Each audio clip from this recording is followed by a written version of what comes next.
because I don't respect the system, I'm dismantling the Department of Education because I don't respect the system. So she's like, yeah, okay. So I felt like that was it. And then this Michael Lewis thing, he invited me to write an essay for the Washington Post about the government. And puts like these profiles of people working in the federal government. And so he's sort of like, it's going to be a book. I'm like, okay, it's going to be a book. Let's do it then. And the good thing about when you add me to your thing, I'll go out in the world and like, you know, in the way that other writers will not do that. So like we just did Christian on Report show this morning. So you get like a pitch man when you sign me up. So you want to do a book with me? Because I'm happy to get. I will do that. I will social media it. I will videos and I'll do whatever it takes. Yeah. Listen. That bait I found this year. So this is my baby book, and I ran a creative agency for 20 years. So coming back to literature was like a decision I knew. I was like, once the business is operating and doesn't require me every day, I'm going to go and write a book. I had no idea what book I was going to write. Okay, no idea. In fact, I kind of was like, I want to write a love story, right? I want to write a comedy, and this is a crazy story. This is true. I was in New York. And I was living in Brooklyn, and the business was starting to operate on its own, you know. And I sort of went into like a depression. My grandfather had died. It was snowing. My Floridian body was just really struggling with New York. My car kept getting towed. Like it wasn't good. And I'm whenever I feel that way, I watch 90s movies. Okay. You know, I'm all John Hughes. I'm like locked in. Yeah. If you see me watching like Love Jones, I'm in deep depression. You're going. So. I'm watching Ferris Bueller's Day Off. Okay. And this kid is like, you know, he's got the audacity to look right at you. He's skipped school. He's his friend that skipped school. Impersonates a cop, achieves his grade. The hotel, steal a car. Yeah, Porsche, a ridiculous Porsche. And then at a certain point, he's singing Dr. Shake in the parade, right? And I realize I'm sitting here and I'm like, I'm rooting for him. I'm rooting for him to win, rooting for all of this mischief to win out. And I'm sitting watching this movie, and I went, what happened if I took Ferris Bueller and I traded him for Trayvon Martin? It's a shorter movie. It's a very short movie. It's 6 minutes. Yeah, it's a short. Yeah. And I was so startled by how I knew that. And everyone around me knew that if you traded them out, we're not rooting for Trayvon's mischief in the same. Trayvon, well, you might be rooting, but the movie is not rooting. The movie's right. Right. And so I was like, I'm going to write that book. I want to write that book. And so the book I've written, my initial plan was to write the Black Ferris Bueller. Oh, that's funny. And somehow I translated him killing all the white people. Well, eventually. It's funny because when you say that, it makes me think about the fact that so obviously I direct documentaries when I can, and I've been a big fan of documentaries all my life, but often I'm watching documentaries about white people, and often like I watch the, Alex Gibney does a lot of good ones. He did the one, I mean, I'm not saying anything new. Alex Gibney's a good director. He did the one on Scientology called Going Clear. He did the one on Elizabeth Holmes, the Theranos, tech. That was lady. That was AD. It was called, the Allowed for Blood. She was on the, like Steve Jobs, and I was like, did she go to prison? Like, oh, you did. Yeah, she's right now. It's called Out for Blood. Anyway, it's about Silicon Valley and her scam. And then a movie like The Big Short, which was written by Michael Lewis, but was directed by Adam McKay. But I'm like, all these things are about white privilege, even though they don't acknowledge it. Wow.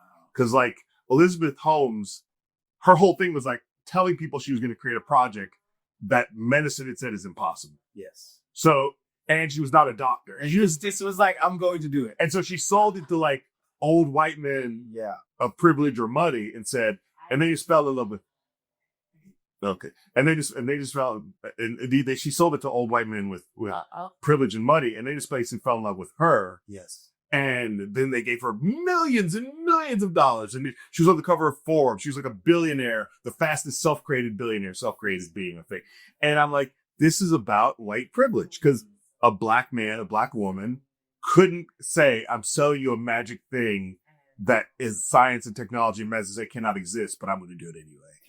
And I've created it so baby. Yeah, it's over there. It's right over there. It's in this box over here. I can't show you. And when I bring you to my place to show you how it works, it's going to be a bait and switch. So you're going to go into a room, I'm going to take your blood, then I'm going to walk you away, and we're going to. and you won't know. And you won't know. And then you come back, oh my God, it worked, even though you didn't actually see it work.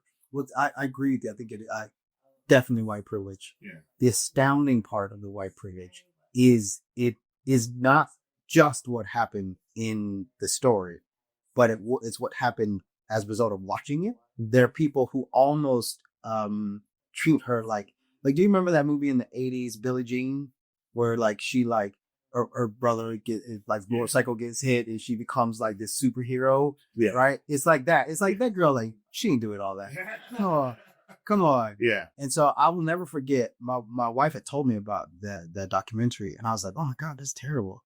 And then we're on a train. We're in New York, and about to get on the bus or the subway, and she goes, "It's right there." And I look up and I see the poster, and I was like, "White Steve Jobs? Like, what is going on? Like, how can you even make a poster that looks like that? Yeah, like pretty face, done up, holding this pill, like she's accomplished wonders. Yeah, you wouldn't know that it's a scam looking at the poster. No. If that isn't privilege, like the concept that even that isn't damned. Even the thing that is about your scam makes you look like a success. That's it. Yeah. It was like, and so I think the privilege goes quite deep. Yeah, it goes into the marketing campaign because it goes into the TV show they made about her, where they sort of made her the flawed heroine as opposed to the conniving scamster, which I think she is. I mean, obviously she is. So that. But you were saying something about the person who directed the documentary. Sorry. No, it's just the idea. It's really just the idea that I see all the time in media, things that are about white privilege that don't claim white privilege. And it's like, that's actually what this should be a lesson about. It's not a lesson about Silicon Valley. It's not a lesson about American capitalism, only how American capitalism connects to white privilege, which is what we're dealing with now. Yeah. That's the thing that goes unsaid. And I understand because the directors are often white people, right? They don't even understand it from that angle. They see it as like, look at this individual who did this thing. They happen to be a white lady. Or they happen to be a white man. Like the other one was the guy who's claimed to invent Office Space. WeWork. That's, oh my gosh, he looked like Jesus. Yeah, there's like this dude. Like he basically was claiming to have invented office spaces. Like, I've invented retail office space, and you just go, could a black person get away with saying I've invented? But no, and he claimed that office real estate was a tech company. And people were astounded. And they gave him astounding. He walked away from that company. He didn't go to jail. He walked away from that company with hundreds of millions of dollars. Like, that dude has still got hundreds of millions of dollars, even though it's very clear he didn't invent nothing and he lied and he scammed. But American capitalism privileges white people, white men especially. Well, he's also tall, which helps. That's what tall. As a short man, I could speak to that. I could attest to it. As a tall man, I feel very lucky that my dad's 6'6". So I feel very lucky that of all the things that America doesn't like, at least I got one. Listen, it's like when you're short, you are automatically identified as less, no matter what happens. I'm not going to argue with you. I'm not going to argue. And so I have to skip. I know they told us we have to argue, but I'm not going to argue. I got heels, man. Like it's outrageous. You ain't the only ones. Well, a lot of Robert Downey Jr. wears heels. Okay, facts. But he wears flare pants. There was a moment in the 90s, but I'm out of that. I'm out of it now. Why do you think? Why do you think it's so easy to sort of give that privilege, to give that trust into someone who just looks a certain way? Why do you think we do? What do you think is about the psyche of the country that allows? Because it's not just white people; black people do it too. No, we do it too. Someone could walk into your room right now in a doctor's uniform and be like, "I'm gonna put this needle in you," and you'll trust them if they're white. You have to train yourself out of trusting white faces or old white men's faces. You have to sort of go. One of my favorite stories about my daughter, I actually told her in my Netflix comedy special, is about the fact that she grew up watching a TV show called Doc McStuffins, which is about a little black doctor. Well, it's a little black doctor who's magical. And in the show, Doc is a magic doctor who fixes her toys. And then her mom in the show, who's a black woman, also is like a real doctor. And they go to her practice sometimes. And so you get and so what happened because of that show was my daughter went to the doctor for the first time after watching this show, and when a white man walked in the room, she was just like, "What is this? This is incorrect." And like, she had not been programmed with old white men or doctors, and so when a white man walked in, she did the thing that kids do when something's wrong. I'm sleepy.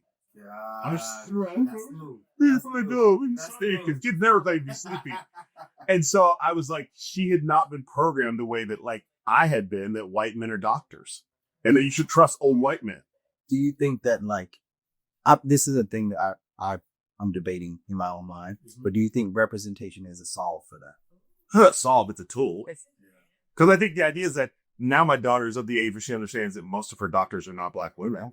Yeah. You know, you could find black women doctors, but it's not the world that she thought she thought black women are doctors.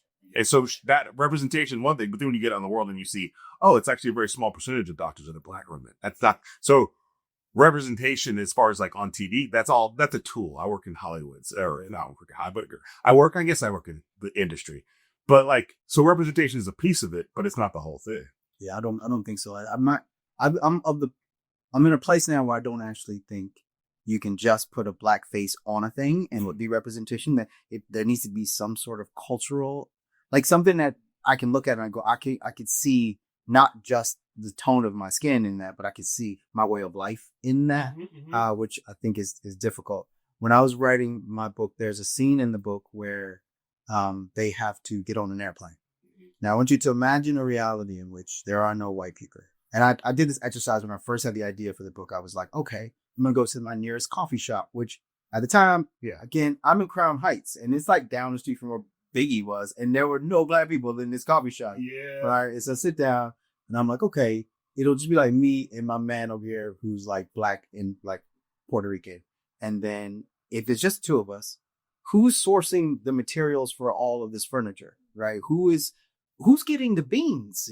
Who's paying for the stuff to be transited from wherever they're getting it from? Who's digging the oil to get the gas? Who's doing all of this? Who's got the bank accounts to be able to manage it? Yeah. And the higher I went up that funnel, I was like, yo, this isn't just put a face on it. There's this whole thing that we have no access to. And that thing begets, I believe, the trust. Because you're so familiar with it being occupied outside of your purview by something else. And so when you arrive to it, if you see that which is in your imagination, you're like, oh, this isn't that thing I was imagining, because you weren't a part of that initial imagination. So I've been in that space where I'm like,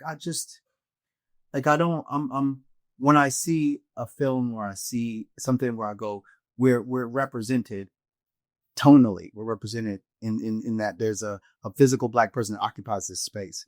I immediately go, I want the culture to occupy it too, because that is the thing that makes me feel something. That is the thing that makes me connect to it. And if that's happening all the way up, I think a lot of the systems will operate differently. And so if you inject culture into digging for oil, the way we dig and think about oil might be very different than how we do it now. Well, yeah, I mean, so that makes me think of a lot of things. We'll try to just grab one.